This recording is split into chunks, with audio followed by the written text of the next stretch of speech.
আসসালামু আলাইকুম। Simpson cartoon, এই কার্টুন নিয়ে এখন গোটা দুনিয়া উত্তাল। এর কারণ হচ্ছে এই কার্টুনে যাই দেখানো হয় তা আগামী কয়েক বছর পরেই হুবহু ঘটে যায়। এই কার্টুন আপনারা যারা দেখেছেন তারা অবশ্যই এই বিষয়টি জানেন যে এই কার্টুনে বেশ কিছু জিনিস অতীতে দেখানো হয়েছে এবং তা ভবিষ্যতে হুবহু মিলে গিয়েছে।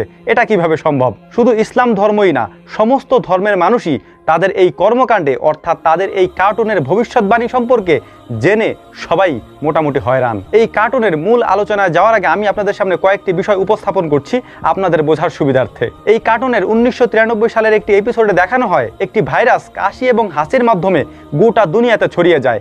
ওই ভাইরাসটি শুরু হয় চায়না অথবা সিঙ্গাপুরের কোনো একটি অঞ্চল থেকে, যেখানে একজন ব্যক্তি একটি কার্টুনকে বাক্সবন্দি করার সময় হাঁচি দেয় এবং ওই হাঁচি যখন ওই কার্টুনের ভিতরে অথবা বাক্সের ভিতরে যায় তখন ওটিকে বন্ধ করে দেওয়া হয় এবং এটি যে যে দেশে গিয়েছিল আস্তে আস্তে করে সেই সব দেশের মানুষই এই ফ্লুতে আক্রান্ত হয়। দেখতে দেখতেই গোটা পৃথিবীতে এই ফ্লু ছড়িয়ে পড়ে এবং এটি মারাত্মক আকার ধারণ করে। এটি ছিল 1993 সালে সিমসন কার্টুনের একটি এপিসোড, যা হুবহু 2020 সালে এসে করোনা ভাইরাসের রূপে দেখা দেয় এবং গোটা পৃথিবীতে চায়নার এক ব্যক্তির মাধ্যমে তার ফ্লুর মাধ্যমে, কাশির মাধ্যমে, হাঁচির মাধ্যমে এই ভাইরাস ছড়িয়ে পড়ে গোটা পৃথিবীতে। দ্বিতীয়ত, এই কার্টুনের 2002 সালের একটি এপিসোডে দেখানো হয় আমেরিকার প্রেসিডেন্ট হয়েছেন ডোনাল্ড ট্রাম্প।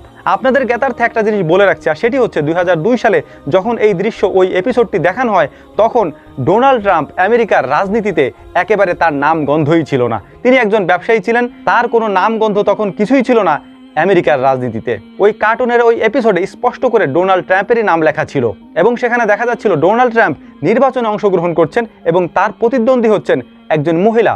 এবার যদি আপনি 2015 সালের আমেরিকার নির্বাচন দেখেন তাহলে আপনি দেখবেন সেখানে ডোনাল্ড ট্রাম্প একজন প্রেসিডেন্ট প্রত্যাশী ছিলেন, অর্থাৎ তিনি প্রেসিডেন্ট নির্বাচনে লড়াই করছিলেন।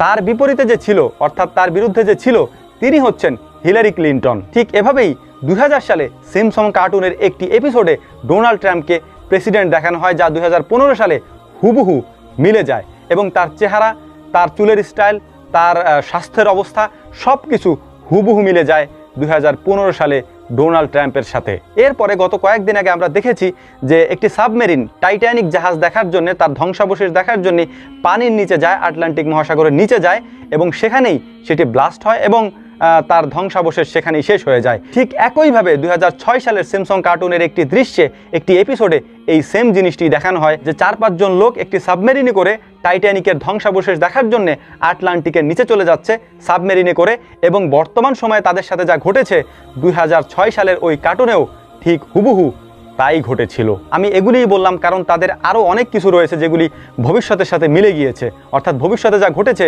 অতীতে তা তারা কার্টুনের আকারে মানুষের সামনে উপস্থাপন করেছে। যাই হোক, এই বিষয় সম্পর্কে এখন আমরা কথা বলবো। ইসলামের দৃষ্টিতে এগুলি মানা এবং বিশ্বাস করা মুসলমানদের জন্য তো একেবারেই হারাম, তারা এগুলি করতে পারবে না, এগুলি থেকে বিরত থাকতে হবে। যদি কেউ বিশ্বাস করে তার ঈমান চলে যাবে। এবার আমি আপনাদেরকে বলার চেষ্টা করতেছি যে এটা কি আদৌ সম্ভব কিনা, অর্থাৎ সিমসন কার্টুনে যেসব জিনিস দেখানো হয়েছে অতীতে যা করেছে ভবিষ্যতে তা ঘটে গিয়েছে, এই সব দৃশ্য আসলে কিভাবে করা সম্ভব? এটি জিনের মাধ্যমে কি করা সম্ভব? হ্যাঁ, এটি জিনের মাধ্যমে করা সম্ভব। এটি যে কোনো ধর্মের মানুষেরাই করতে পারে জিনের মাধ্যমে, অর্থাৎ দুষ্ট জিনের মাধ্যমে। আপনাদের জ্ঞাতার্থে বলে রাখছি, মারিদ নাম করে একটি জিন রয়েছে। এই মারিদ জিন খুবই দুষ্ট প্রকৃতির এক ধরনের জিন। এরা একেবারে নবমণ্ডল পর্যন্ত পৌঁছে যেতে পারে, যেখানে ফেরেশতারা আল্লাহ তাআলার হুকুম এবং গায়বী বিষয়গুলি নিয়ে আলোচনা করে। এই মারিদ জিন ওই পর্যন্ত পৌঁছে যেতে পারে। যদি কোনো ব্যক্তি এই মারিদ জিনকে বশ করতে পারে, অর্থাৎ তাদের আনুগত্য স্বীকার করাতে পারে, তাহলে এই মারিদ জিনেরা অনেক গায়বী বিষয়ই ফেরেশতাদের থেকে মানুষের কাছ পর্যন্ত নিয়ে আসতে পারে। এটা তাদের জন্য খুবই সহজ। যদিও এই বিষয় সম্পর্কে আমাদের কোনো জ্ঞান নেই, আমরা এই বিষয় সম্পর্কে জানি না, তবে যদি জিনের মাধ্যমে হয়ে থাকে তাহলে এটা করা সম্ভব। মারিদ জিন দ্বারা এ ধরনের কাজ করা যেতে পারে, তবে এ সম্পর্কে আল্লাহ তাআলা ভালো জানেন।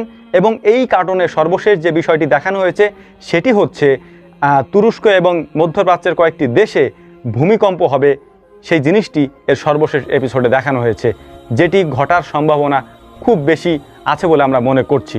আশা করি এই কথাগুলি বুঝতে পেরেছেন। আল্লাহ তাআলা এগুলি আমাদেরকে বোঝার তৌফিক দান করুন এবং যে কোনো ধরনের ঈমান বিধ্বংসী ফিতনা থেকে আমাদেরকে বেঁচে থাকার তৌফিক দান করুন। ওয়া তাওফীকি ইল্লা বিল্লাহ। নাসরুম মিনাল্লাহি ফাতহুন কারীব ওয়া আখিরু দাওয়ানা আনিল হামদুলিল্লাহি রাব্বিল আলামিন। আসসালামু আলাইকুম ওয়া রাহমাতুল্লাহি তাআলা ওয়া বারাকাতুহু।